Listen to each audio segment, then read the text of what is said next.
हम तो बताए ना कि हम तो न तो हम राष्ट्रीय अध्यक्ष थे, न हम मुख्यमंत्री के उम्मीदवार थे, तो हम कैसे सब जगह हम सबको हरवा देंगे साहब?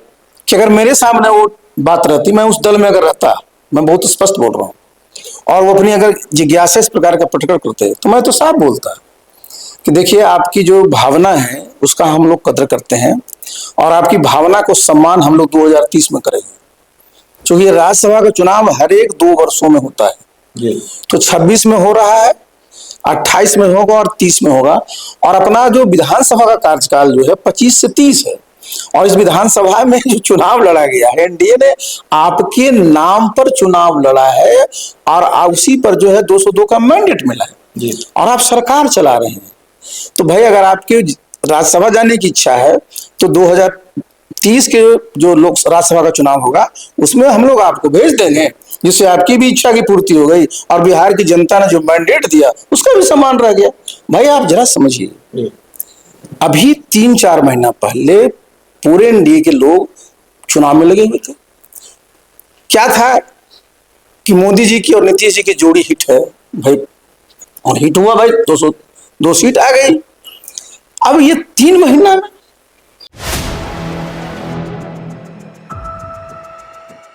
नमस्कार, आप देख रहे हैं 4 PM और मैं हूं अभिषेक मिश्रा। देखिए, इस वक्त फ्रेम में हमारे साथ जो शख्सियत मौजूद हैं वो किसी पहचान के मुहताज नहीं हैं। जनता दल यूनाइटेड के राष्ट्रीय अध्यक्ष रह चुके हैं, बिहार के मुख्यमंत्री नीतीश कुमार की पार्टी के राष्ट्रीय अध्यक्ष रह चुके हैं, केंद्रीय मंत्री रह चुके हैं, और जेडीयू में जो रसूख रहा है वो बताने की जरूरत नहीं है, इसका गवाह हम भी रहे हैं और आप भी रहे हैं। इस वक्त हमारे साथ पूर्व केंद्रीय मंत्री और जेडीयू के पूर्व राष्ट्रीय अध्यक्ष आरसीपी सिंह हैं। सर, सबसे पहला जो सवाल है वो सवाल जाहिर तौर पर बिहार के मुख्यमंत्री नीतीश कुमार को लेकर है। आप तो इतने वर्षों तक उनके करीब रहे, और जाहिर तौर पर नीतीश कुमार को सबसे बेहतर कोई समझ सकता है, तो आप समझ सकते हैं उन्होंने जो लिखा, कल ट्वीट किया कि अपनी मर्जी से वो राज्यसभा जा रहे हैं, और दूसरी तरफ मुख्यमंत्री आवास के बाहर जेडीयू के नेता कार्यकर्ता चित्कार कर रहे थे, कोई रो रहा था, कोई आक्रोशित था, कोई गुस्से का इजहार कर रहा था कि नीतीश कुमार का ये फैसला नहीं है। कैसे देखते हैं पिछले कुछ घंटों में ये जो घटनाक्रम हुए हैं?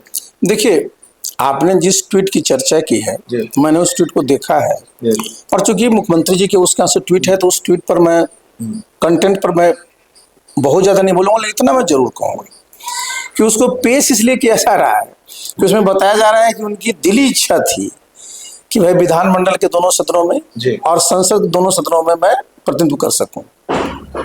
आप जान रहे हैं कि पहले से ही वो लोकसभा के सदस्य रहे हैं, विधानसभा के सदस्य पहली बार जीत करके आए थे, विधान परिषद में कई वर्षों से हैं, तो राज्यसभा में उसी कंटेक्स्ट में वो कर रहे हैं।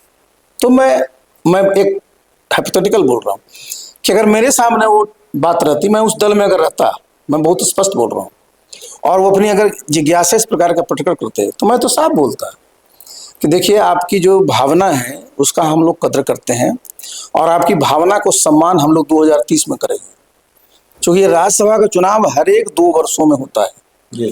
तो 26 में हो रहा है, 28 में होगा और 30 में होगा, और अपना जो विधानसभा का कार्यकाल जो है 25 से 30 है, और इस विधानसभा में जो चुनाव लड़ा गया है, एनडीए ने आपके नाम पर चुनाव लड़ा है, और उसी पर जो है 202 का मैंडेट मिला है, और आप सरकार चला रहे हैं। तो भाई, अगर आपके राज्यसभा जाने की इच्छा है, तो 2030 के जो लोक राज्यसभा का चुनाव होगा, उसमें हम लोग आपको भेज देंगे, जिससे आपकी भी इच्छा की पूर्ति हो गई, और बिहार की जनता ने जो मैंडेट दिया उसका भी सम्मान रह गया। भाई, आप जरा समझिए, अभी 3-4 महीना पहले पूरे एनडीए के लोग चुनाव में लगे हुए थे। क्या था कि मोदी जी की और नीतीश जी की जोड़ी हिट है भाई, और हिट हुआ भाई, 202 सीट आ गई। अब ये 3 महीना में, और ये भी अचानक, अगर आप देखिए मुख्यमंत्री जी का अगर फॉलो हम लोग करते हैं उनको, कि भाई देखिए, उन्होंने सरकार बनते ही एक से एक नीतियों की घोषणा की है।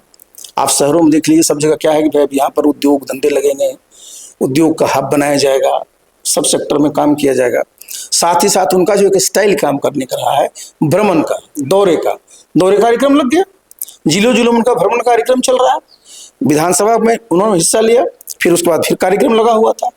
तो एक तरफ मुख्यमंत्री जी का कार्यक्रम सब लगा हुआ है, सरकार की नीतियां सब बन रही हैं, और इसी बीच में अचानक आप राज्यसभा का नॉमिनेशन करते हैं, अटपटा थोड़ा लगता है। कल जेडीयू के नेताओं को यह कहते हुए भी सुना गया कि आरसीपी सिंह होते तो ये नहीं होता।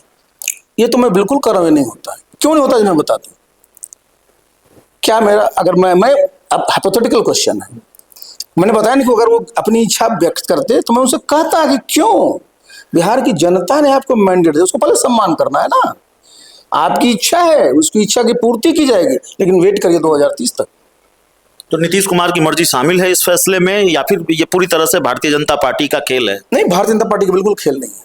खेल नहीं। देखिए मैं स्पष्ट कर दूं, निर्णय किसका है? जनता दल यू का है भाई, जनता दल को निर्णय है ना कि नीतीश बाबू को राज्यसभा भेजना है। किसका निर्णय है? जनता दल को निर्णय है। इसमें बीजेपी कहां से आ गई? उन नेताओं की भूमिका है जिन नेताओं के खिलाफ नारेबाजी हो रही थी। नाम अगर लूं तो लल्लन सिंह, संजय झा। देखिए मैं किन्हीं नेता का नाम नहीं लूंगा, मेरे सबसे अच्छे संबंध हैं, रहेंगे। लेकिन एक बात जरूर है, संबंध अपनी जगह होती है, लेकिन पार्टी किसी दल में है आपकी, तो आपकी जिम्मेवारी है, आपकी दो ही प्रतिबद्धता होती है दल में, एक नेतृत्व के प्रति और दूसरा दल के प्रति। तो भाई दल का कार्य करता है, उसको लग रहा है कि हमारा नेता भी यहाँ रह करके हमारा बिहार का और काम करे, तो आपको उनका ख्याल करना पड़ेगा। आखिरी बार आपकी बात नीतीश कुमार से कब हुई? अगर एग्जैक्ट डेट पूछिएगा हमको तो 27 मई 2022। जेडीयू छोड़ने के बाद नहीं हुई? कभी नहीं, कभी नहीं हुई ना।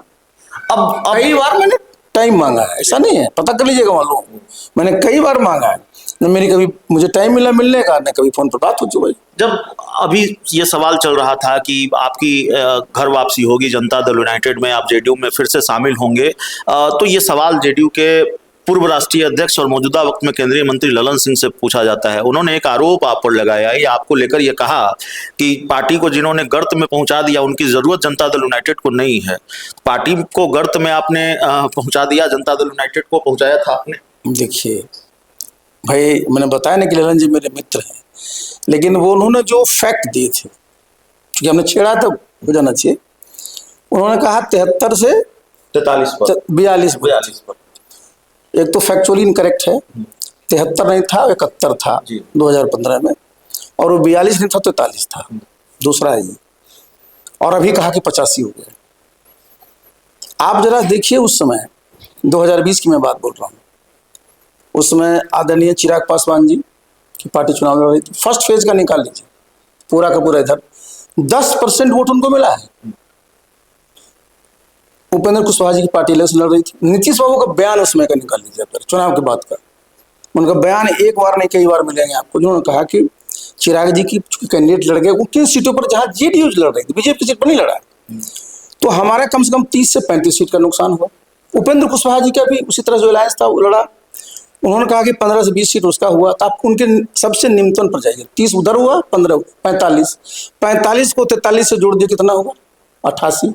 अभी आप जब चुनाव लड़े हैं 2025 में, तो आपके साथ चिराग जी भी हैं, उपेंद्र कुशवाहा जी भी हैं, और आप आए हैं 85। आप फिर आप आइए, आप जरा समझिए कि मैं कैसे गर्त में लेके। अच्छा बताइए, उसमें राष्ट्रीय अध्यक्ष कौन थे? नीतीश बाबू राष्ट्रीय अध्यक्ष थे जिसमें चुनाव हुआ था। मुख्यमंत्री कौन थे? नीतीश बाबू थे। मुख्यमंत्री के उम्मीदवार कौन थे? नीतीश बाबू एनडीए के थे। प्रदेश अध्यक्ष उसमें थे वशिष्ठ बाबू थे। मैं तो था भी नहीं ना, मैं राष्ट्रीय अध्यक्ष था ना मैं प्रदेश का अध्यक्ष था। हाँ, जो कमेटी थी जिसमें सिलेक्शन होता है कैंडिडेट को, उसमें मैं भी सदस्य था और ललन बाबू भी सदस्य थे। तो बताइए साहब, मेरी इतनी बड़ी भूमिका हो गई। और आप जरा आइए एक फैक्ट पर, और 2019 के चुनाव में ललन बाबू लड़े मुंगेर से, उनके क्षेत्र में 1,70,000 वोट से जीते हैं ना।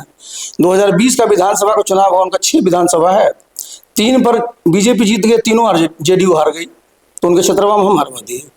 देखिए, किसी पर इस प्रकार का आरोप नहीं लगाना चाहिए। देखिए, आप देखिए, हम तो बताए ना कि हम तो न तो हम राष्ट्रीय अध्यक्ष थे, न हम मुख्यमंत्री के उम्मीदवार थे, तो हम कैसे सब जगह हम सबको हरवा देंगे साहब? आखिरी सवाल है, मैंने कई दिनों तक, जब ललन सिंह के बयान का हम जिक्र कर रहे हैं, उन्होंने कहा कि पार्टी को गर्त में जिन्होंने पहुंचा दिया उसकी जरूरत जेडीयू को नहीं है।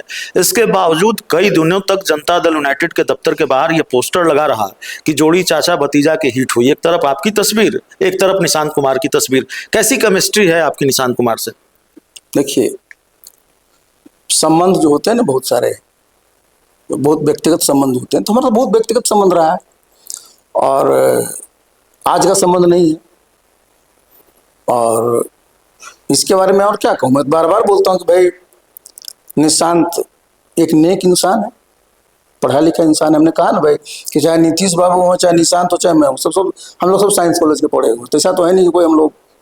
तो देखिए हमारा बहुत अच्छा केमिस्ट्री है, और मैं तो बराबर इस बात को कहता हूँ। हमसे कई लोग पूछते हैं कि उनको राजनीति में आना चाहिए, बिल्कुल आना चाहिए। भाई भारत में संविधान में किसी को रोकता है क्या कि आप किसी के बेटे हैं तो आप राजनीति में नहीं आइएगा? आपने कहा कि कई बार आपने मुख्यमंत्री से मिलने की कोशिश की, लेकिन वो मुलाकात नहीं हो पाई। लेकिन ये जो खबरें चलती रही हैं कि आप आएंगे, जनता दल यूनाइटेड में वापसी करेंगे, तो वाकई इसकी कवायद होती रही है किसी भी तरफ से हो, और मुख्यमंत्री न सही लेकिन जेडीयू के नेताओं ने आपसे संपर्क साधने की कोशिश नहीं। देखिए मैं स्पष्ट कर दूं, मैंने जेडीयू के जितने इंपॉर्टेंट नेता हैं सबसे मैंने फोन पर बात करके कहा है कि मैं भाई आना चाहता हूँ। पूछ लीजिएगा सबसे, मैंने सबसे कहा है। ये बड़ी बात कर रहे हैं, ये अभी तक शायद आपने कही नहीं कहा। नहीं तो हम तो कई बार सबसे बोल रहे हैं, ऐसा नहीं है। ये चुपके की कोई थोड़ी बात होती है, राजनीति में कुछ छिपके नहीं होता है। अगर कई बड़े नेताओं सभी को मैंने किया, पूछ लीजिएगा सबसे। आप आना चाहते, क्या जवाब मिला? हमको क्या जवाब देंगे? नहीं आइए। होगी, घर वापसी होगी। अभी तो मैं कैसे कह सकता हूँ, तो निर्णय उन लोगों को लेना। चलिए, तो हमारे साथ जेडीयू के पूर्व राष्ट्रीय अध्यक्ष और पूर्व केंद्रीय मंत्री आरसीपी सिंह थे। इस पूरी रिपोर्ट में इतना ही। बहुत बहुत धन्यवाद।